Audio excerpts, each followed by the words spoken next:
کر دیا۔ بہت سارے حضرات کہتے ہیں کہ دین یہ جو تمہارا مذہب آیا اس میں کیا نئی بات ہے؟ تو نئی بات کچھ نہیں ہے، سارے انبیاء علیہ الصلوۃ والتسلیم وہی دین لے کر آئے، مگر دین کی تکمیل نہیں تھی، دین مکمل نہیں ہوا تھا۔ دین وہی ہے، شریعت چلی آئی۔ جیسے ایک بچہ ہو، اس کے لیے کپڑا ضروری ہے، اس کے لیے کپڑا ضروری ہے، مگر اس کا سائز چھوٹا ہوگا، پھر اس کے بعد وہ تھوڑا اور بڑھے گا بچہ، تو اس کے کپڑوں کا اور سائز بڑھے گا، پھر وہ بچہ اور بڑھے گا تو پھر اور سائز بڑھے گا، حتیٰ کہ وہ اب جوان ہو گیا، اب اس کی بڑھوتری رک گئی، اب جسم اس کا رک گیا کہ اتنا ہی رہے گا، اب اس سے زیادہ نہیں بڑھے گا، تو اب اس کا جو سائز ہے کپڑوں کا اب یہی رہے گا۔ بالکل ٹھیک یہ بہترین مثال علماء نے دی کہ اب یہ ابتداء جیسے جیسے ضرورت ہوتی گئی، جس زمانے میں دین اتنا پہنچا دیا گیا، جتنی ضرورت ہوتی گئی دین اتنا پہنچا دیا گیا، پھر آخر میں یہ امت، آخری امت یہ جوان ہو گئی بالکل، اب اس کے لیے ایک سائز مقرر کر دیا، اور اللہ رب العزت نے ایسا مذہب اور ایسا دین اللہ نے نازل فرمایا کیا اور آگے مزید ضرورت نہیں رہی۔ اس دین کے اندر اور اس مذہب کے اندر پوری مکمل معلومات ہے، کوئی کمی نقص کہیں کمی نہیں ہے، اور اس کو تکمیل مکمل کر دیا گیا۔ مثلا جوا کھیلنا کسی بھی مذہب میں درست نہ ہو، شراب پینا کسی مذہب میں درست نہیں، زنا بدکاری کسی مذہب میں نہیں، لیکن اس کی تکمیل نہیں کہ زنا سے بچے کیسے۔ جیسا کہ میں نے عرض کیا کہ 3 طرح کی چیزیں ہوتی ہیں، اسباب شرک، اسباب معاصی اور اسباب ثواب اور اسباب فرائض۔ تو اسباب شرک سے روکنے کے لیے کہ آدمی شرک میں مبتلا نہ ہو، شرک میں مبتلا نہ ہو، تاکہ اس کے سارے اعمال بیکار نہ ہو، اس لیے شرک سے بچایا گیا، اور یوں بتلایا کہ شرک تو بہت ہی بڑا گناہ ہے، اتنا بڑا گناہ ہے کہ ساری عبادتیں بیکار ہو جاتی ہیں۔ تو اس لیے اسباب شرک، جو شرک کے اسباب ہو سکتے تھے، ان سے بھی منع کیا گیا۔ جیسا کہ میں نے آپ کے سامنے مثالیں بیان کی کہ حضرت عمر رضی اللہ تعالی عنہ نے حرم پاک میں لوگوں کو روک دیا اور یہ بتلا دیا، روک کر یہ بتلایا انی اعلم انک حجر، پتھر سے خطاب، اے پتھر میں تجھے جانتا ہوں کہ تو ایک پتھر ہی ہے۔ اور ہم تجھ کو بوسہ اس لیے دیتے ہیں کہ نبی پاک لولا ما رأيت رسول اللہ یقبل ما اقبل، اگر میں نے نبی پاک صلی اللہ علیہ وسلم کو دیکھا نہ ہوتا کہ وہ تجھے بوسہ دے رہے تھے تو ما اقبل، میں بھی تجھے بوسہ نہیں دیتا۔ تو یہ ہماری نقل ہے، یہ اس کی پوجا نہیں ہے۔ اور یہ خاص پتھر، یہ بھی بتلایا گیا کہ یہ خاص پتھر ہے، جنت سے آیا۔ دنیا میں آج بت پرستی ہو رہی ہے اور شرک ہو رہا ہے، تو کوئی خاص لکڑی یا کوئی خاص پتھر یا کوئی خاص پیتل یا کوئی خاص دھات ضروری نہیں، ہر دھات میں آپ بنا دیجئے، کسی بھی مادے کے اندر آپ بنا دیجئے، پتھر سے بنائیے، پتھر سے تراش تراش کر مورتیاں بنا دیجئے، لکڑی سے تراش تراش کر مورتیاں بنا دیجئے، اور پیتل اور لوہے سے اور المونیم سے آپ بنا دیجئے، تو وہ قابل تعظیم ماننے لگتے ہیں، لوگ اس کے سامنے گرنے لگتے ہیں، اس کو سجدہ کرنے لگتے ہیں۔ تو کوئی تخصیص نہیں ہے کہ کس مادے سے بنایا جائے، اور تصویروں کی پوجا کرنے لگتے ہیں، تصویروں کے سامنے جھکنے لگتے ہیں، اور مجسموں کے سامنے، ایک تو تصویر ہوتی ہے فوٹو کے سامنے، اور ایک یہ ہے کہ مجسمہ یعنی کسی مادے میٹیریل سے بنایا گیا ہو کوئی چیز، تو اس کے سامنے جھک رہے ہیں۔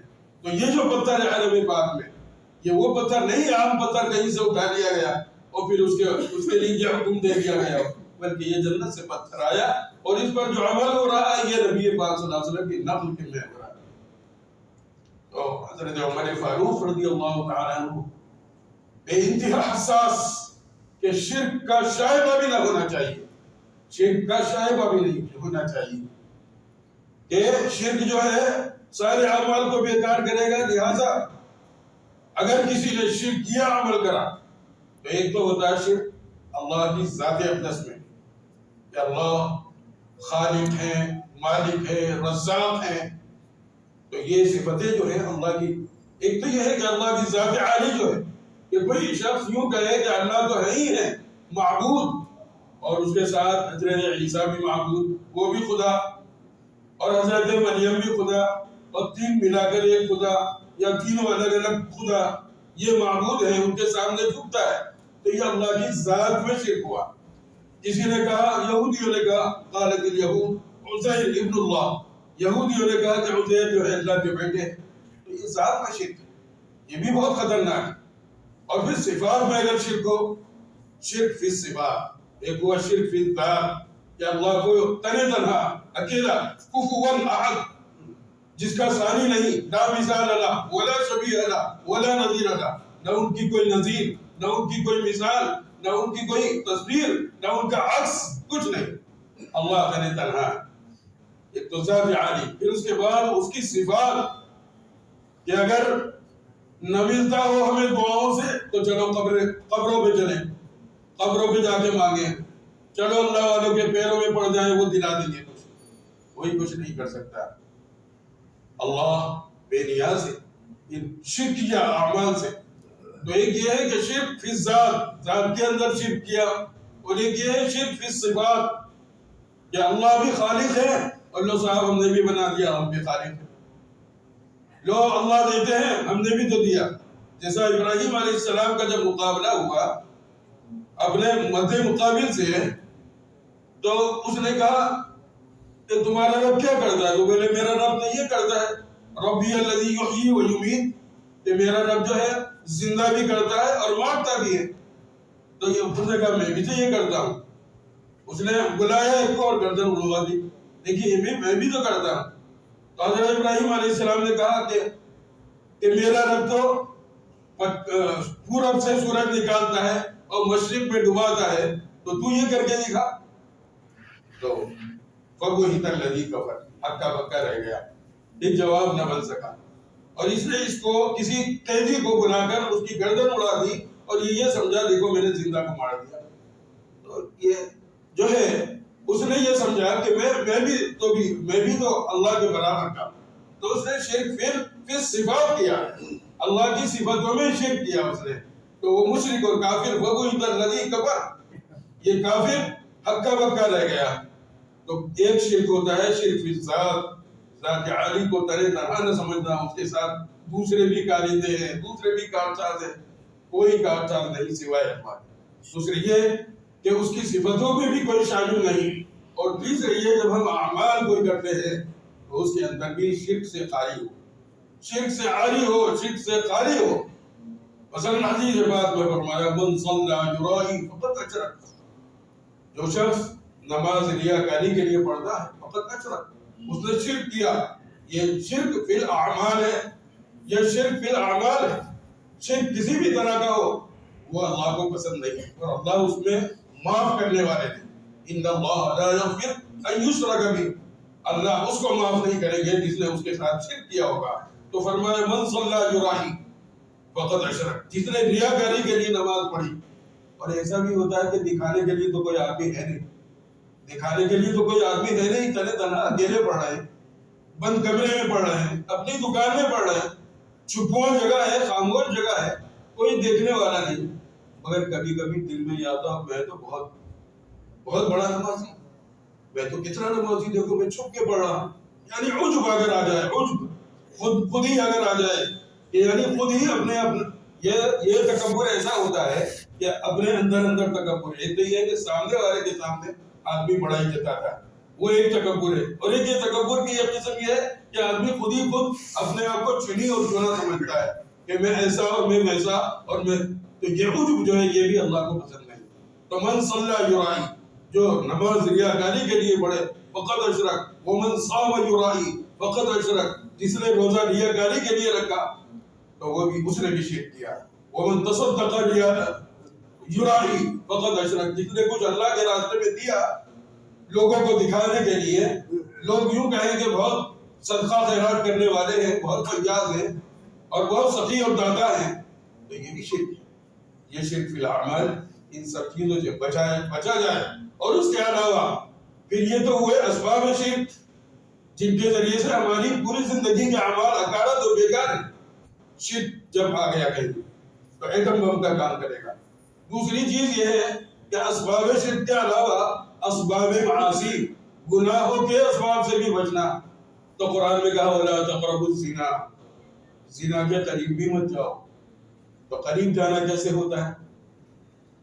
تو دوسرے مذاہب میں یوں کہا کہ بس زناکاری بہت بری چیز ہے، مگر اس کی تکمیل نہیں. تکمیل کیا ہے کہ فرمایا کہ نامحرم اور غیر عورتوں کو دیکھو بھی مت، ان کے اوپر نظر اٹھا کے بھی مت دیکھو. کیونکہ آپ نے نظر اٹھا کے دیکھا نظر بھر کے بالقصد، اگر نظر پڑ گئی تو وہ معاف، نظر پڑ گئی تو معاف. نبی پاک صلی اللہ علیہ وسلم کے ساتھ ایک سفر میں پیچھے کوئی بیٹھے ہوئے ٹکٹکی باندھ کے دیکھنے لگے. آپ نے منہ پھرا دیا اور فرمایا کہ پہلی نظر تو معاف، اور اگر آدمی ٹکٹکی باندھ کے پھر دیکھتا ہی رہے یا دوبارہ دیکھے تو اس میں معافی نہیں. اچانک نظر پڑی معاف، لیکن فرمایا کہ دیکھو بھی مت، کیونکہ دیکھو گے تو آگے بات بڑھے گی. تو حالانکہ حرام تو وہ ہے زنا، لیکن اسباب زنا یہ سبب بنے گا زنا کا. عورت کے لیے فرمایا ایسی خوشبو لگا کے نہ نکلے کہ لوگ اس کی طرف متوجہ ہونے لگے کہاں سے خوشبو آ رہی. تو دیکھا کہ یہ میڈم لگا کر آئی ہے بہترین خوشبو لوگوں کو متوجہ کرنے کے لیے. تو ایسی خوشبو لگا کر عورتیں نہ نکلے روڈوں پر، کہ کیونکہ یہ دعوت زنا دے رہا ہے. یہ جو خوشبو ہے یہ اس کو لوگوں کو متوجہ کر رہی ہے، لوگوں کی توجہات اپنی طرف کرنا چاہتی ہے. عورتوں کے لیے فرمایا ایسے زیورات پہن کر نہ نکلے جس سے جھنجھن اور ٹنٹن آوازیں آتی ہوں، جس میں سے آوازیں نکلتی ہوں. ایسے زیورات پہن کر نہ نکلے کیونکہ لوگ متوجہ ہوں گے، اور متوجہ ہوں گے تو تم کو دیکھیں گے. تو یہ اسباب جو بڑا گناہ جو اس سے سرزد ہوگا، آدمی جو آگے بڑھے گا اس سے بھی روکا گیا. عورتیں اس طرح کا خوشبوؤں کا ایسی خوشبوؤں کا استعمال نہ کریں جو لوگوں کو متوجہ کریں. ایسے زیورات نہ پہنیں جو اور بے ضرورت نکلے ہی نہیں. ولا تبرجن تبرج الجاہلیہ، جاہلیت والے اعمال بالکل نہ کرو. اپنے آپ کو ظاہر نہ کرو جیسا ظاہر ہو جایا کر، کھلم کھلا آ جانا سامنے، بے حیائی بے شرمی کو دعوت دینا. تو اسباب معاصی جو گناہ کے اسباب ہیں ان سے بھی روکا گیا. فرمایا گیا شراب حرام، جہاں ایک پیالہ پیا تو حرام، اور جہاں ایک قطرہ پیا تو حرام. ما اسکر قلیلہ ما اسکر کثیرہ وقلیلہ حرام او کما قال. دیکھو اگر زیادہ پیا تو نشہ آیا، زیادہ پیا تو نشہ آیا، چھوٹا پیا تھوڑا پیا ایک آدھ قطرہ لے لیا تو نشہ نہیں آیا. مگر حرام چیز کا ایک قطرہ بھی حرام، یہ نہیں جب. اور اگر کسی نے چکھنے کی نیت سے، اب اسی لیے فرمایا کہ ایسے لوگوں کی صحبت میں مت جاؤ کہ جن سے تم وہاں جو آخری درجے کا گناہ ہے وہاں تک آپ کے قدم پہنچ جائیں. تو اس لیے شرابی کی صحبت میں مت بیٹھو. ایک دن وہ آپ کو چکھائے گا اور دوسرے دن آپ کہیں گے ایک گھونٹ دے دے. آج تو میں نے ایک قطرہ لیا، ایک گھونٹ دے دو، میں زیادہ نہیں. تو آج ایک گھونٹ پیا کل پورا گلاس چڑھا جائے گا. تو فرمایا نہیں، ایک قطرہ بھی حرام. اسی لیے وہ چیزیں جو لوگ مسلمان عام طور پر منہ میں رکھ رہے ہیں، ہر وقت منہ میں رکھ رہے ہیں، چبا رہے ہیں، جو شریف النفس ہوگا، جو طبیعت کا بہترین انسان ہوگا، جس کی طبیعت میں لطافت ہوگی، جو نازک طبیعت ہوگا، وہ ذرا سا بھی رکھے گا تو اسے نشہ آنے لگے گا. لیکن لوگ تمباکو ہضم کر رہے ہیں اور اس میں نشہ ہے، لیکن جس نے کبھی نہیں لیا ہوگا وہ ملے گا تو اس کو نشہ آئے گا. اور جس نے ہر وقت منہ میں چبا رہا اس کو کیا نشہ؟ اس کو تو یہی نشہ ہے کہ اس کے بغیر نہیں رہ سکتا، وہ گٹکے کے بغیر نہیں رہ سکتا، وہ سگریٹ کے بغیر نہیں رہ سکتا، وہ بیڑی کے بغیر نہیں رہ سکتا. یہ بھی تو ایک نشہ ہے. یہ حرام، ناجائز، مکروہ، تحریمی، یہ چیزیں جن سے تمہیں تو فطور نہیں ہو رہا دماغ میں، لیکن ایک نئے آدمی کو کھلا کے دیکھو چکر آ جائے گا. ذرا سا بیڑی کا کش، سگریٹ کا کش لیا، پاگل ہو جائے گا. شریف انسان، اور جس نے اپنی شرافت کھو دی جس نے اپنی طبیعت کی لطافت چھوڑ دی تو اس کو کچھ نہیں ہوگا. تو فرمایا ایسی چیزوں سے بھی بچو جو آگے تک بڑھا دے. پھر اسباب شرک سے بچو، اسباب معاصی سے بچو، گناہوں کے اسباب سے. پھر اسباب فرائض ہوتے ہیں، جیسے اللہ نے نماز فرض کی، اب اس کے لیے انسان آوازیں لگائے گی، آدمی اٹھ گیا، اٹھ بیٹھا فوراً، تو اب جب یہ شخص اٹھا ثواب شروع. جب اس نے وضو شروع کیا تو اگر پہلے اس نے ہاتھ دھوئے تو ہاتھوں سے جو گناہ ہوئے تھے وہ معاف. یہ اسباب فرائض ہے. ابھی فرض ادا نہیں ہوا، ابھی نماز پڑھنی شروع نہیں کی ہے، ابھی تو فرائض تک ہمیں پہنچنا ہے. تو یہ ان کو اختیار کرنا، اسباب فرائض کو اختیار کرنا، یہ کار ثواب، کار ہدایت، آخرت کا عمل، اور یہ مقبول عمل، مقبولیت والا عمل. اس کے لیے فرمایا گیا یہ اختیار کرو، اسباب فرائض اختیار کرو جس سے فرائض ادا کر سکو. تو اٹھا آدمی، ہاتھ دھویا، ہاتھ سے جو گناہ ہوئے تھے معاف. آدمی نے کلی کی، منہ سے جو غیبت، بدی غیبت اور بدتمیزی، بکواس بکی تھی، وہ گناہ جو ہوئے وہ دھل گئے. 3 بار کلی کی. چہرہ دھویا، آنکھوں کا گناہ، آنکھوں سے جو دیکھا تھا، تو سارے اعضاء دھلتے جائیں گے، اور سارے اعضاء آپ دھلتے جائیے اور سارے گناہ دھلتے جائیں گے. تو یہ کار ثواب شروع ہو گیا آپ کا. اور جب آپ گھر سے چلے، پھر ایک قدم رکھا تو ایک گناہ معاف، اور ایک درجہ بلند، اور ایک اللہ کی طرف اللہ کے یہاں نیکی لکھی جاتی ہے، گناہ معاف. تو یہ تین چیزیں ساتھ میں لگی کہ اللہ رب العزت نے اسباب فرائض کے ساتھ جو چیزیں جوڑی ان کو اختیار کیا جائے، اور اسباب معاصی جو گناہ کا ذریعہ بنتے ہیں ان کو بھی چھوڑیے، ان کو چھوڑ دیجئے بالکل. جو گناہوں کا ذریعہ بنتے ہیں اور جو شرک کا ذریعہ بنتے ہیں ان کو بالکل ترک کیجئے، ان سے بچ کے رہیے. اگر ہم نے ان چیزوں پر عمل کیا کہ ہم نے اسباب دنیا میں جو پھیلے ہوئے ہیں ہر طرح کے اسباب نیکی بھی، اسباب صلاح و تقوی، اور اسباب معاصی گناہوں کے اسباب جو گناہوں کا ذریعہ بنتے ہیں، اسباب شرک جو شرک کا ذریعہ بنتے ہیں، تو آنکھوں سے ہم دیکھیں، سوچیں، غور و فکر کریں کہ کوئی گناہ، کوئی چیز ایسی تو نہیں ہو رہی جو ہم شرک تک پہنچ جائیں اور ہمیں محسوس بھی نہ ہو، محسوس بھی نہیں ہوتا ایسے شرک. تو شرک سے بچے، شرک کی چیزوں سے بچے جو شرک تک لے جانے والی ہے، اور ایسے ہی گناہوں کے اسباب سے بچنے کی پوری کوشش کی جائے، اور اسباب تقوی، اسباب صلاح، اسباب فرائض جن سے اصل نیکی ہمیں اختیار کرنی ہے ان چیزوں کی طرف چلے. یہ تینوں چیزیں پھیلی ہوئی ہیں، ہمیں دیکھنا ہے ہمارا ایمان اس بات کا متقاضی ہو، ہمارے دل میں یہ چیز، یہ امنگ اٹھے کہ ہم یہ دیکھیں کہ ہم کن اسباب کو اختیار کر رہے ہیں. آیا وہ آخرت کی فلاح اور بہبود کے لیے ہے یا ہماری آخرت کی بربادی کے لیے ہے؟ اللہ رب العزت ان تمام اسباب پر غور و فکر کرنے کی توفیق عطا فرمائے.